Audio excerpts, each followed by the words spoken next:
नमस्कार दोस्तों, स्वागत है आप लोगों का रोशन साह स्टडी पॉइंट पे। और आज की इस वीडियो में हम 11th क्लास हिस्ट्री का जो 6 चैप्टर है जिसका नाम है 3 वर्ग, इस चैप्टर को हम समझने वाले हैं। इस चैप्टर पे ऑलरेडी एक वीडियो बना चुका हूँ जिसमें आप लोगों को मैंने मध्यकाल के बारे में बता दिया था।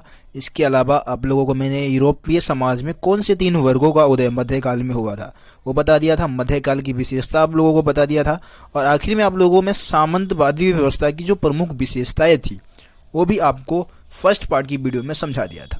तो फर्स्ट पार्ट की वीडियो आप लोगों के लिए देखना बहुत जरूरी है, जब भी जाके आप सेकंड पार्ट की वीडियो को भी समझ सकते हो। तो दोस्तों आप लोग डिस्क्रिप्शन बॉक्स में जाइए, वहाँ पे आप लोगों को लिंक मिल जाएगा फर्स्ट पार्ट की वीडियो का। वहाँ से जाके आप फर्स्ट पार्ट की वीडियो को देख ले ताकि आप सेकंड पार्ट में जो टॉपिक समझाया जा रहा है उसको भी आप आसानी से समझ सके।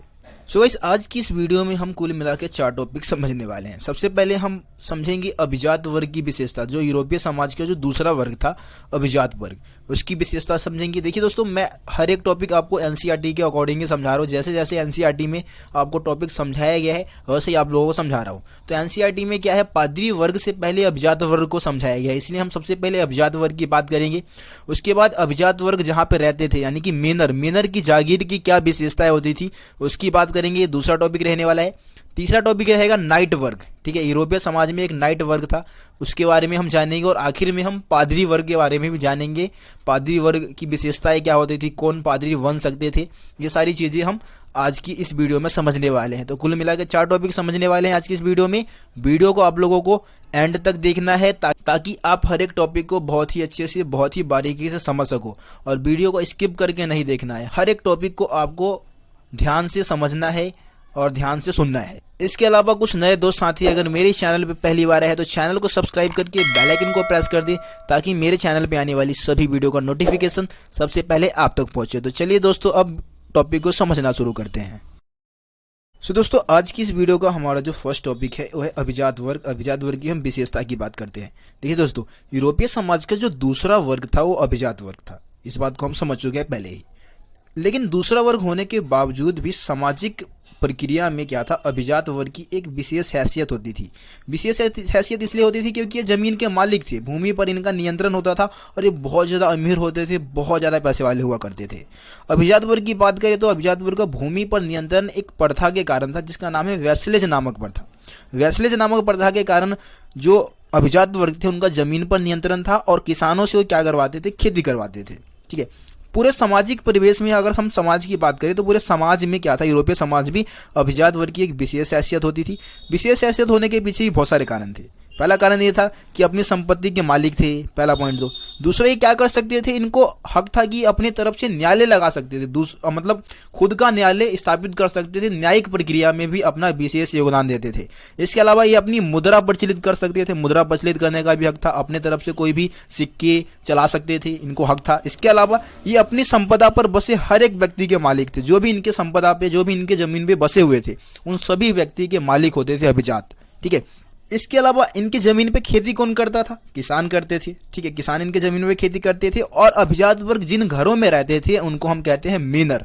ठीक है, मेनर की जागीर बोला जाता था, तो मेनर में अभिजात वर्ग निवास करते थे, उनका घर था मेनर। आगे हम अगले टॉपिक में मेनर की जो जागीर है उसकी क्या विशेषता होती थी उसको समझेंगे। दोस्तों, अब हम बात करते हैं मेनर की जागीर की विशेषता। मेनर की जागीर की प्रमुख विशेषता क्या होती थी, तो आप लोगों में बता देना चाहूँगा कि मेनर एक ऐसा जगह है जहाँ पे लॉर्ड रहता था। लॉर्ड का घर जो है उसी को हम क्या कहते हैं, मेनर कहते हैं। अब देखो, अगर कोई छोटा मेनर है, मतलब जो बहुत ही कम दूर तक फैला हुआ है, उसमें लगभग दर्जन भर परिवार, 1 दर्जन परिवार रह सकते थे। लेकिन अगर कोई बहुत बड़ा मेनर है जो कि बहुत दूर तक फैला हुआ है, उसमें लगभग 50 से 60 परिवार हो सकते थे, उसमें रह सकते थे।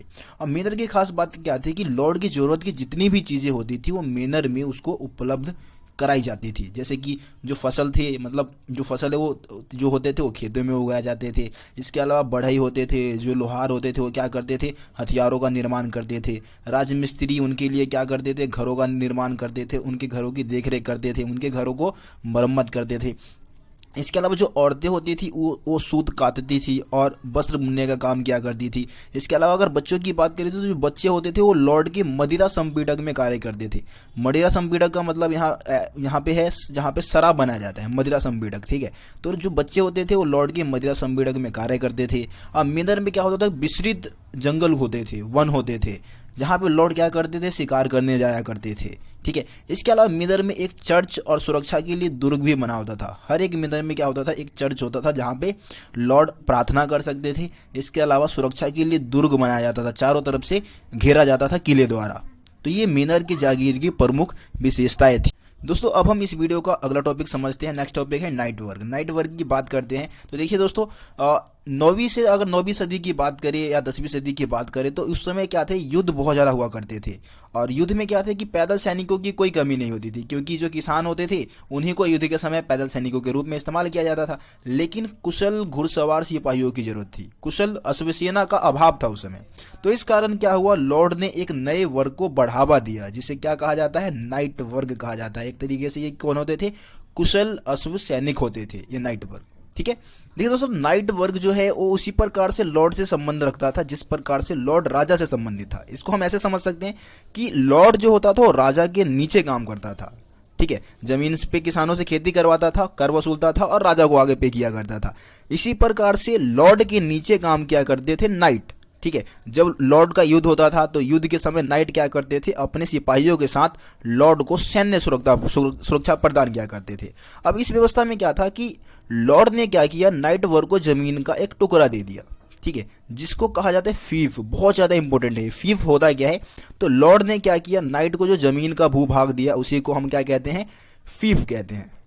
अब फीफ जो था वो कम से कम 1000 या 2000 एकड़ में फैला होता था और यहाँ पे उनकी मूलभूत जरूरत की हर एक चीज क्या रहती थी, उपलब्ध रहती थी। जैसे कि मेनर की जागीर में लॉर्ड के लिए सब कुछ उपलब्ध होता था, वैसे ही फीफ वाली भूमि पे नाइट वर्ग के लिए हर एक वस्तु उपलब्ध कराई जाती थी। और फीफ वाली भूमि पे वही किसान खेती करते थे और दूसरे जो राजमिस्त्री है या बढ़ई है वो अपनी भूमिका अलग अलग निभाया करते थे। अब नाइट वर्ग अपने लॉर्ड के प्रति वफादार होता था। ठीक है, युद्ध में क्या करता था, अपने लॉर्ड को सैन्य सुरक्षा प्रदान करता था, अपने सेनाओं के साथ युद्ध में भाग लेता था। और इसके अलावा नाइट वर्ग क्या था, दूसरे लॉर्ड को भी अपनी सेवा प्रदान कर सकते थे, लेकिन उसका जो प्रथम वफादारी जो होती थी वो अपने लॉर्ड के प्रति होता था। मतलब अपने लॉर्ड के लिए नाइट कुछ भी कर सकता था, मर खप भी सकता था वो। ठीक है, तो ये नाइट वर्ग और लॉर्ड का संबंध था जो मैंने आप लोगों को समझा दिया है। सो गाइस, अब हम समझते हैं पादरी वर्ग के बारे में, जानते हैं हम पादरी वर्ग को समझते हैं। पादरी वर्ग की बात करें तो पादरी वर्ग में 3 तरीके के लोग शामिल थे।